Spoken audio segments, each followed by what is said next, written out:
Subaru vehicles are one of, if not the absolute easiest car brands on the road today to own, maintain, and repair yourself, saving you lots of money at the repair shop. All my reasons why I think so ahead.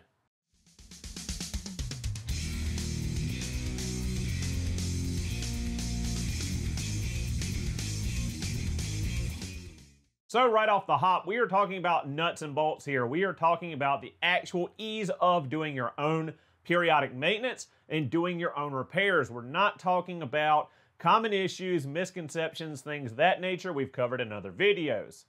Looking at Subaru vehicles, they've all pretty much carried the same architecture, the same driveline, the same engine, the same layout for the last 40, 50 years for the US market. Once you know one Subaru, you pretty much know them all.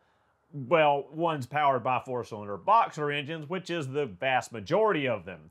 Looking at other auto manufacturers, other brands, they're not as streamlined as Subaru is. You can look at 2 different models, 3 different models from the same manufacturer for the same year model, and they have wildly different engines, drivetrains, and configurations. You know one, you have no idea about the other one. Sometimes mid-year they change things. One that's notorious for this is Ford. You might have 3 different parts for one single model year of one single model vehicle. They're pretty good about doing that. Once they run out of one part, they switch up or they change mid-year. That's not really something you see with Subaru. They tend to stick with the same thing for years at a time just because of the size of the company and the money that has to be spent in changing things. They just don't have the capital to keep changing things and reinventing things. Pick almost any model, any year model over the last 30 years, 40 years, and you're going to find basically the exact same recipe over any of those models. You're going to find a 4-cylinder boxer engine, naturally aspirated or turbocharged. You're going to find a longitudinally mounted all-wheel drive transmission, automatic or manual. You're going to see a symmetrical all-wheel drive driveline. That's pretty much it. They're almost all the same layout once you get under the hood. It doesn't matter if it's an Impreza, a WRX, a WRX STI, a Crosstrek, a Forester, a Legacy, or an Outback. They pretty much all follow this formula at some base model. Looking back over the decades, it's pretty much been the same formula as far as the power goes. You look back to the late 60s with the EA Series boxer engine, up to the 90s with the EJ Series boxer engine, to modern times in the teens with the FA and FB Series engine or the newly released CB engine. They're all pretty much the same 4-cylinder boxer, around 2 liters of displacement, turbocharged or naturally aspirated, has a single overhead cam or dual overhead cam configuration, intake manifold on the top, exhaust manifold on the bottom, and your accessories pretty easy to access on the top. This is pretty much the exact same way it's been over the last 50 years. Along with the evolution of the actual engine itself, the underhood, the engine bay has pretty much stayed the same layout, whether it's 1960s EA, 1970s EA, 1980s EA, 1990s EJ, 2000s EJ, 2010s FA, FB series, or 2020s FA, FB, or CB series engine. It's all pretty much the exact same layout. You look under the hood, you know one from 20 years ago, you're going to be able to figure out where most things are in a modern one. And for at least the last 30 years, they've been extremely easy to maintain and to own. Anything you need to do to these vehicles is pretty easy to find under the hood. Your radiator cap, your coolant reservoir, your oil cap, your oil dipstick, your washer reservoir, your brake fluid reservoir, your clutch master cylinder reservoir, your dipstick for your front differential, your manual transmission gear oil, your automatic transmission dipstick, and your power steering fluid, all marked with bright yellow caps and handles on the dipsticks. Everything is easy to find, easy to access from the top side in the engine bay. Now there's a caveat to that when we talk about the modern CVT transmission. They don't have a dipstick anymore, so it is a little bit more aggravating. But as a whole, the most point, they were very easy to check your fluids, change your fluids. Everything was very easy to find and up here on the top of the engine in the engine bay. Looking at accessory drive, things of that nature, it's pretty much been this layout for years and years and years. Power steering pump on the top left, alternator top center, and the AC compressor top right. Very easy to access, very easy to replace if you have an issue, and very easy to service. Your belts are on the front, very easy to get to. Your upper radiator hose from here to the radiator, over to here under the cover, and one bottom radiator hose. Very easy to access your hoses.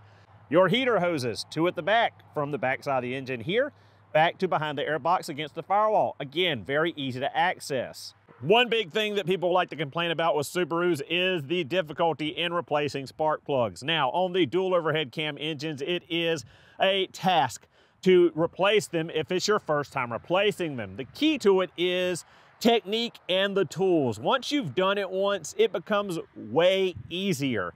It's usually that first time not knowing how to get in there and get it out is the big holdup. Once you've done it, once you know what to get in there with, what tools to use, it's fairly easy to do the replacement on the dual overhead cam engines. You can check out my videos for tips on how to do this easier.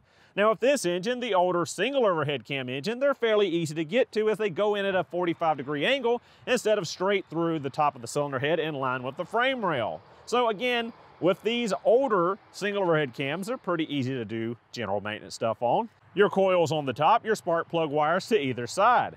Airbox at the top, easy to get to your air filter.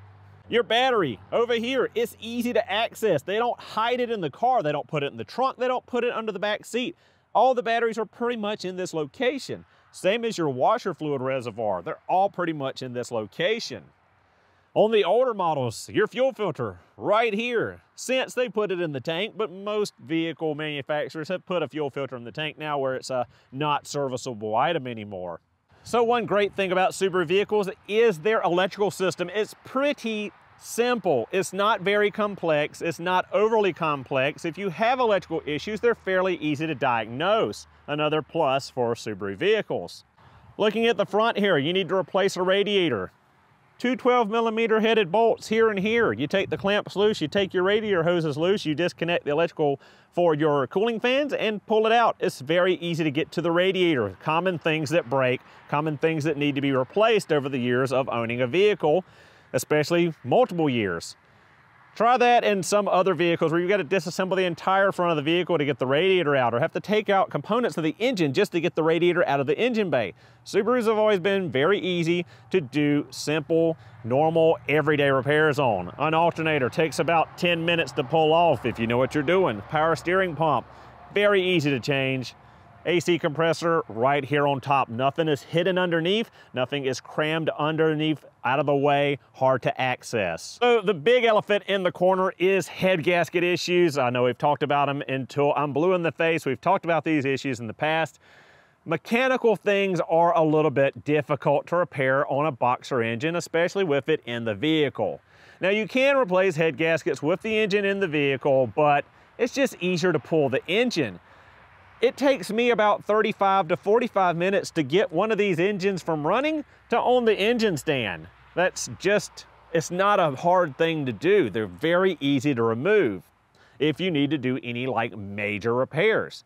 Timing belt replacement, water pump replacement, all that stuff is easily done inside the car. You only really need to pull the engine for heavy mechanical issues, head gaskets, spun rod bearings, you know, things of that nature.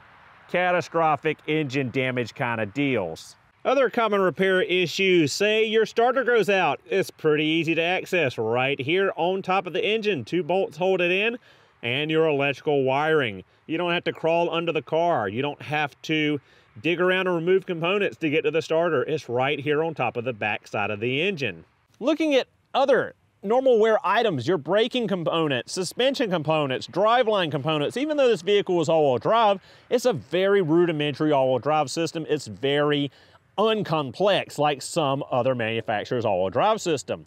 There's not much that really goes wrong in these vehicles. You have regular disc or drum brakes, very easy like any other vehicle to replace braking components on.